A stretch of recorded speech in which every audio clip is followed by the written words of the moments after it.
Hello, I'm Dr. Amy Schreibman. I'm a nurse practitioner and a doctor of nursing practice. Welcome to Medical Minutes. Today we're going to talk about a very unpopular subject, lice. I get itchy just talking about it. There are 3 types of lice that infest humans: head lice, body lice, and pubic lice. Head lice are small, wingless, blood-sucking insects. Don't they sound charming? They live in your hair and on your head and feed off the blood from your scalp. A louse is a single adult and is about the size of a sesame seed. A nit, which is a louse egg, is about the size of a small flake of dandruff. Head lice are contagious. You can become infected with head lice when the insect crawls onto your head. Ways you might get head lice include touching your head to an infected person's head, sharing the personal items like combs or brushes of someone with head lice, and using a fabric item like a hat after an infested person has. Lice can be transmitted again by brushes, combs, barrettes, headbands, headphones, and hats. They can also live a time on upholstered furniture, bedding, towels, or clothing. Preschool and elementary school students have the highest risk of getting head lice, and they tend to play closely together and share items that touch their heads. There is also an increased risk of head lice for family members of school-aged children. People who work in daycare, preschools, or elementary schools share the same risk.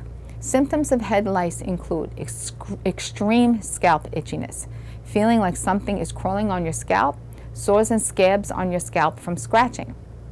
You or your healthcare provider can diagnose head lice by checking your hair close to the scalp for lice, checking your hair close to the scalp for nits, running a fine-tooth lice comb through your hair, starting from the scalp to catch lice and nits. The nits are dark-colored and hatched lice will be light-colored. Adult lice move very quickly. You will most likely find nits if you find any evidence of head lice on your scalp.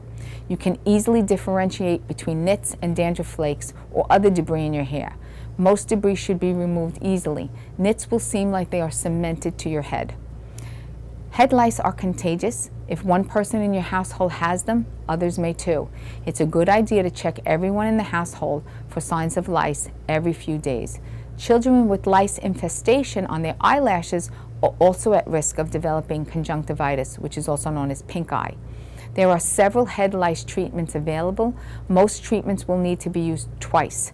The second treatment after a week to 9 days will kill any new hatched nits. There are both over-the-counter and prescription head lice treatments. 2 types of chemicals that are commonly used in over-the-counter head lice treatments are pyrethrin, is a pesticide that is derived from chrysanthemum flowers, and it is approved for use in people 2 years old and older. Do not use pyrethrin if you are allergic to chrysanthemums or ragweed. Nix is a synthetic pesticide that is similar to pyrethrin. It's approved for use in people 2 months and older. Prescription lice treatments may also include other chemicals. Benzoyl alcohol lotion, also known as Eucelphia, is an aromatic alcohol. It is used to treat head lice in people 6 months and older. Ovide is an organophosphate pesticide. It is used to treat lice in people who are 6 years or older. It is not recommended for women who are pregnant or breastfeeding. Ovide is flammable, so stay away from open flames and heat sources such as hair dryers when using this product. Lindane is an organochloride pesticide. It is available in lotion or shampoo form. Lindane is usually only used as a last resort. It can cause serious side effects, including seizures and death. Lindane should not be used by premature babies or people who have a history of seizures. In order to reduce the risk of these side effects, do not use more than 1 medication and do not use any medication more often than directed. If you will want to avoid using pesticides, use a fine-tooth lice comb or a flea comb, which is sold in pet stores, to remove lice. Apply olive oil to your hair before combing. This will help the lice and the nits stick to the comb. Start combing at the scalp and work through the end of the hair. You will need to do this every 2 to 3 days until you have no more signs of lice or nits. There is no need to use pesticides around your home. Lice cannot survive more than a couple of days off your head. The following methods can be used to kill lice on different items.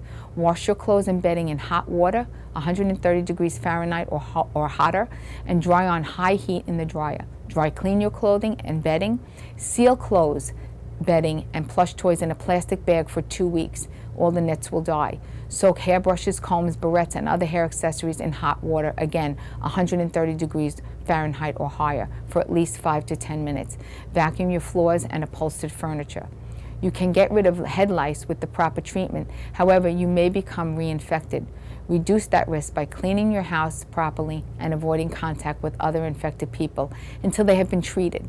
You can reduce the chances of getting head lice by not sharing personal hygienic items with others. Lice that are found on the body are different from lice found on the head or the pubic area.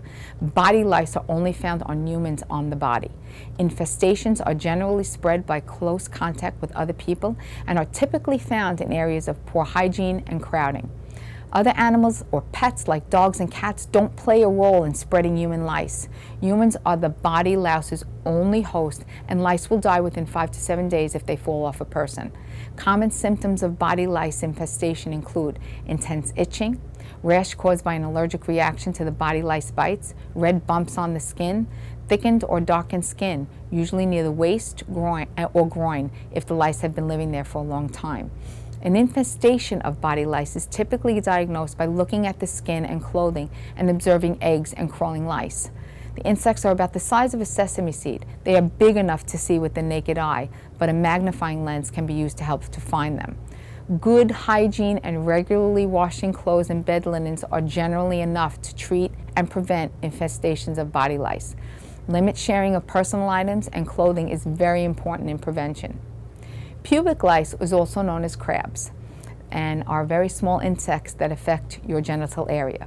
Pubic lice are typically transmitted through intimate contact, including sexual intercourse.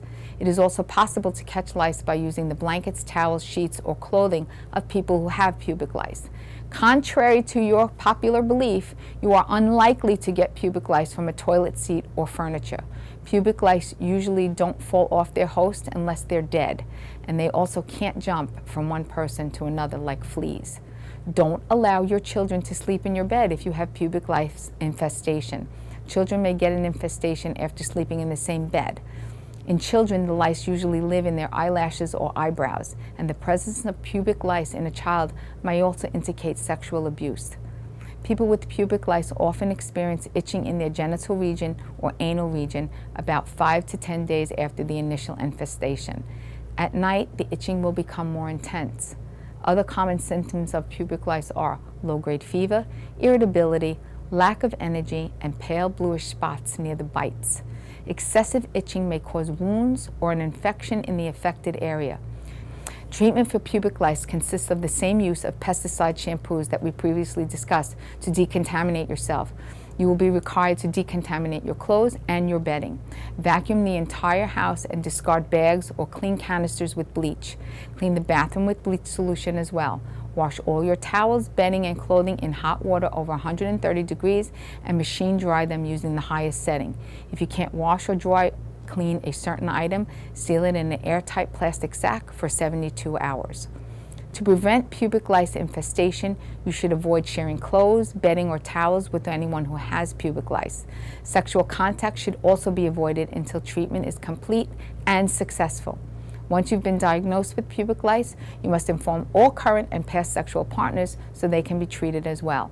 If you have any questions or comments on what we discussed today, or if you have a topic you'd like to learn about, please leave them in the comments section below and we'll get back to you. Remember to follow us on Facebook or on our website, The Boca Voice. I'm Dr. Amy Schreibman. See you next time on Medical Minutes.